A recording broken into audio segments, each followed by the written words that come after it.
నమస్తే, welcome to our channel. ప్రముఖ ఆధ్యాత్మికవేత్త, ఆస్ట్రాలజర్ ఫణి భాస్కర్ శర్మ గారు ఉన్నారు. వారితో మాట్లాడదాం. నమస్తే సార్. నమస్తే అమ్మా.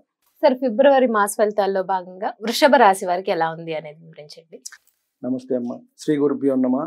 ముందుగా మా తల్లిదండ్రులకు నమస్కారాలు, అలాగే మా గురుదేవులకు కూడా నమస్కారం తెలుపుకుంటూ, ముఖ్యంగా మనకి ప్రతి నెల కూడా గ్రహస్థితి అనేది ఒకటి ఉంటుంది. గోచారం ప్రతి గ్రహం కూడా వాటి పర్టికులర్ టైం ప్రకారం ప్రతి రాశిలోనూ సంచారం చేస్తూ ఉంటాం.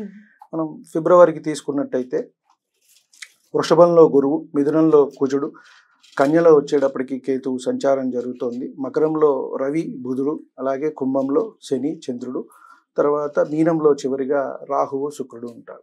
ఇక్కడ చంద్రుడు అనేది మనకి తిరుగుతూ ఉంటారు. ప్రతి 2.5 రోజులకి ఒక్కొక్క రాశిలో తిరుగుతూ ఉంటారు కాబట్టి నెలంతా కూడా సంచారం చేస్తూ ఉంటారు. మిగతా గ్రహాలన్నిటికీ 30 రోజులు, 45 రోజులు అలా వాటి పర్టికులర్గా ఉన్నాయి. సో ఈ ముఖ్యంగా ముందుగా మనం చూసుకున్నట్టయితే ఈ వృషభ రాశిలోకి కృత్తిక 2, 3, 4 పాదాలు, రోహిణి 4 పాదాలు, మృగశిర 1, 2 పాదాల వారు వస్తారు. ముఖ్యంగా వీరికి చూసుకున్నట్టయితే కొంత మిశ్రమ ఫలితాలుగానే మనకి సూచిస్తున్నాయి. వీరికి కాస్త ఏప్రిల్ తర్వాత నుంచి కాస్త గురుబలము, శని బలము అన్నీ వస్తాయి. కాబట్టి కొంత వీరికి అన్నిట్లో కూడా స్లోగా పనులవి జరుగుతూ ఉంటాయి. ఏ ఫలితాలన్నీ కూడా మిశ్రమంగానే ఉంటాయి. అంటే ప్రతి పని చేస్తున్నప్పుడు కొంత ఎందుకు మనకే ఇలా జరుగుతుంది, లేదా అన్ని పనులు మధ్యలో ఆగిపోతున్నాయి అన్నట్టుగా ఉంటుంది, ఎక్కువగా ఉంటుంది. కాబట్టి కొంత వీరికి అటువంటి వాటికి మనం పరిహారం చేసుకున్నట్టయితే కొంత సరిపోతుంది. మధ్యలో వీరికి ఆరోగ్య సమస్యలు కూడా వచ్చేవి. ఎందువల్ల అంటే ఆ ఆలోచన విధానం వల్లే మనకేంటంటే చంద్రుడు మనకారకుడు. మనం ఏదైతే ఆలోచిస్తూ ఉంటామో అదే మన మనసుకి కూడా ఎక్కువ వెళ్తుంది. దానివల్ల ఏమవుతుందంటే అదే ఆలోచన పరంగా మనకి అనారోగ్య సూచన కూడా వస్తుంది. కాబట్టి ఎప్పుడు కూడా మనసు ఆనందంగా, ఆహ్లాదంగా ఉండటం అనేది మంచిది. అలాగే అనవసరంగా కూడా కొన్ని ఖర్చులు కూడా వీరికి వస్తూ ఉంటాయి. కొన్ని చట్టపరమైన సమస్యలు కూడా వీరికి ఇబ్బంది వచ్చే అవకాశం అనేది ఉన్నది. అంటే ఉద్యోగంలో కానివ్వండి, ఏదైనా పాత కేసులు ఏవైనా ఉన్నప్పుడు అవి కానివ్వండి, లేదా కుటుంబపరమైనవి కూడా ఈ సమస్యలు ఉండేవి వీరికి కనబడుతుంది. కాస్త వీరికి ఏంటయ్యా కొంచెం మంచి జరుగుతుంది ఏంటంటే స్త్రీ మూలకంగా వీరికి ఆదాయం అనేది వస్తుంది. అంటే భార్య తరపు నుంచి లాభం అయితే వీరికి చేకూరుతుంది.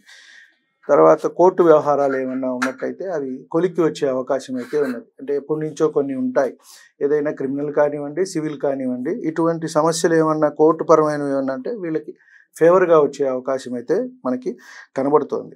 అలాగే భూ సంబంధమైన అంశాలు కొన్ని ఏమన్నా వీళ్ళ స్థలాలు ఏమన్నా ఉన్నట్టయితే అవి ఏమన్నా అక్కడ ఒకళ్ళ పేరు మీద, ఇద్దరి పేరు మీద కొన్ని రిజిస్టర్ అవుతూ ఉంటాయి. ఇలాంటి సమస్యలు వీరికి వచ్చే అవకాశం కూడా మనకి కనబడుతోంది. ఇటువంటివి ఏమన్నా ఉంటే జాగ్రత్తగా చూసి ముందుకు వెళ్ళమని వీరికి ఇచ్చే సూచన. అలాగే సంతానపరమైన సమస్యలు కూడా ఉన్నాయి. కాబట్టి అంటే పిల్లలు సరిగా మాట వినకపోవటము, మనం ఒకటంటే వాళ్ళు ఇంకోటి, కొంత వీరిని గమనించుకోవాల్సిన అంశం అయితే ఉన్నది వీరు.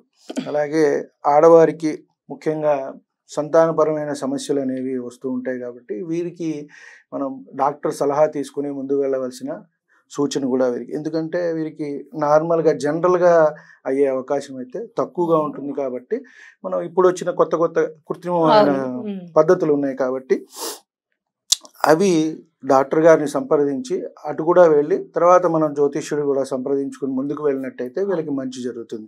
అంటే IVF, IVF అని కొత్త కొత్త పద్ధతులు వచ్చాయి కాబట్టి సో ఈ రాశి స్త్రీలకి ప్రత్యేకంగా చెప్పడం సూచన అది కనుక వెళ్ళినట్టయితే వీరికి మంచిగా ఉంటుంది. దీని గురించే వీరికి కొంత భార్యాభర్తల మధ్య స్పర్ధలు కూడా వచ్చే అవకాశం ఉంది. ఒకళ్ళు వెళ్దామని, ఒకళ్ళు వద్దు అని ఇలా ఉంటూ ఉంటుంది. లేదా నేను చూపించుకుంటాను నాకు తెలిసిన డాక్టర్ దగ్గర అని, లేదు నా దగ్గరికి రా నేను మా డాక్టర్ గారికి చూపిస్తా అని, ఇటువంటి కొన్ని చికాకులు, సమస్యలు కూడా వస్తూ ఉంటాయి. అవి కాకుండా ఏదో ఒక మధ్య మార్గంగా వీరు చూపించుకొని ముందుకు వెళ్ళినట్టయితే వీరికి అంతా కూడా మంచి జరుగుతుంది. అలాగే విదేశీ సంబంధమైన ఏమైనా అంశాలు ఉన్నట్టయితే వీరికి లాభసూచిగా ఉంది. కాబట్టి వీరు షార్ట్ ట్రిప్స్ అయినా సరే వెళ్ళొస్తూ ఉంటారు. వీరి ఇంట్లో వాళ్ళకు కూడా అవకాశం ఉంది.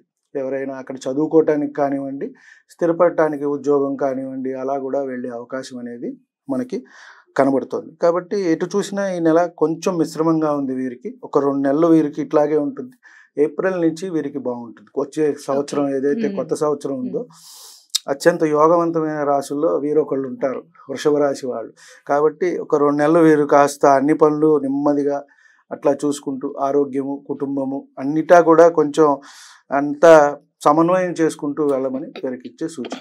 అయితే వీరు ఏ దేవి దేవత ఆరాధన చేయాలండి? వీరు కాస్త గురుబలం తక్కువగా ఉందమ్మా. దక్షిణామూర్తి వారి ఆరాధన చేసుకుంటే మంచిది. స్తోత్రం చదువుకున్నా సరే, అలాగే దత్తాత్రేయ స్వామి వారివి గురు చరిత్ర పారాయణం చేసుకోవచ్చు. గురువార నియమాలు ఏమన్నా ఉండొచ్చు. శనగలు కాస్త మనం నైవేద్యం పెట్టి గుళ్ళో భక్తులకి పంచిపెట్టడం, లేదు మన ఇంటి దగ్గర అయినా సరే ఎవరికైనా అవి కాస్త తినటము దానంగా, అలాగే గోవుకి కూడా పెట్టినట్టయితే మంచిది. మనం ఏది చేసినా సరే గోమాతకి చేస్తే చాలా మంచిదండి. అన్ని దేవతలు కూడా అక్కడ నిక్షిప్తమై ఉంటాయి కాబట్టి మనకి చక్కగా మనకి దగ్గరలో ఉండాలి కదా. గోశాల ఉన్నట్టయితే చేయొచ్చు. లేని పక్షంలో చక్కగా గుళ్ళో అయినా సరే నైవేద్యం పెట్టుకుని వారు చక్కగా భక్తులకి పంచుకున్నట్టయితే కాస్త గురుబలం అనేది పెరుగుతుంది. వీరికి కలిసి వచ్చే రంగు, అదృష్ట సంఖ్య ఏం చెప్తారు? వీరికి తెలుపు కలిసి వస్తుందమ్మా. తెల్లది ఏదైనా వస్త్రం అయినా పెట్టుకోవచ్చు.